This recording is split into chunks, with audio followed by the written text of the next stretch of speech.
People who didn't personally know the family have stopped by the intersection where there's a growing memorial.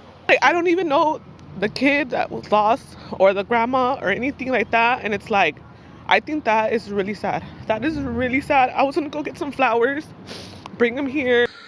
For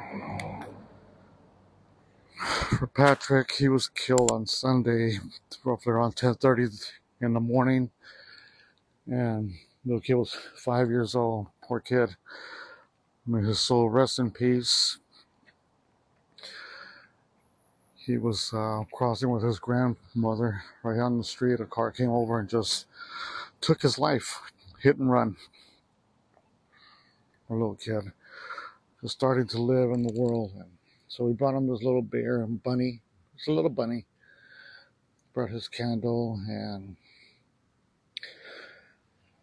unfortunately he's no longer here with us on this earth. But a lot of people are doing something really nice, and they're bringing them flowers and balloons, a lot of trees, candles. Let's see. Yeah, well, here's a clip from Channel 5 News. 5-year-old boy crossing the street with his grandmother is struck and killed. His grandmother survives and is hospitalized tonight, but the driver is still on the loose. Carlos Salcedo is live in Gardena, where an entire community is stunned by grief. Carlos? Ladies, just a heartbreaking story. This is the intersection where it happened. The little boy was on the crosswalk walking with his grandmother Sunday morning when he was struck.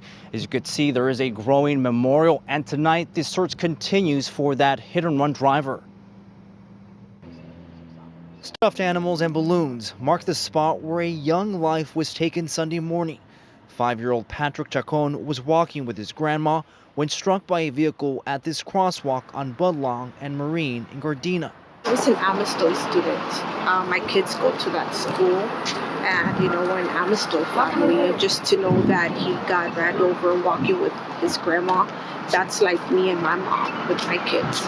And you could tell he wasn't going to make it, and it just was so heartbreaking. Linda Patterson was visiting family in the neighborhood when she came across the aftermath of the deadly hit and run. The grandmother was laying there as they were performing CPR on her grandchild, and just to hear her crying, it was just so sad. Patrick died on the sidewalk. His grandma was taken to the hospital listed in stable condition. Residents say speeding is a problem along this stretch and want to see new safety measures implemented. Especially with kids. I mean, it's a neighborhood, so you're going to have kids from the apartment complex, from the houses, walking around here. And for this to happen, it's a tragedy. One that could have been prevented. The community now rallying together for justice. I hope they find the person that did it, because this could have happened to my baby, could have happened to my son, could have happened to my mom. And tonight, this hit and run is still being investigated. Police say speed was not a factor. They are looking for a mid-size, dark-colored SUV. Anyone with any information is encouraged to contact Gardena Police.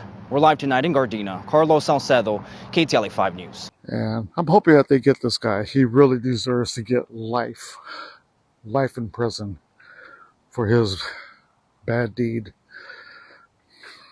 Take care of Patrick. We'll stop by and say hi every now and then. Even though we didn't know you, but you're a human being. So I'll have the video up right after this, right now. So if you take a look at the link on the right hand side, it'll take you to the news broadcast and more information on Patrick. Anyway, unfortunate, sad news, but again, hope they get him. We'll make sure they get this guy.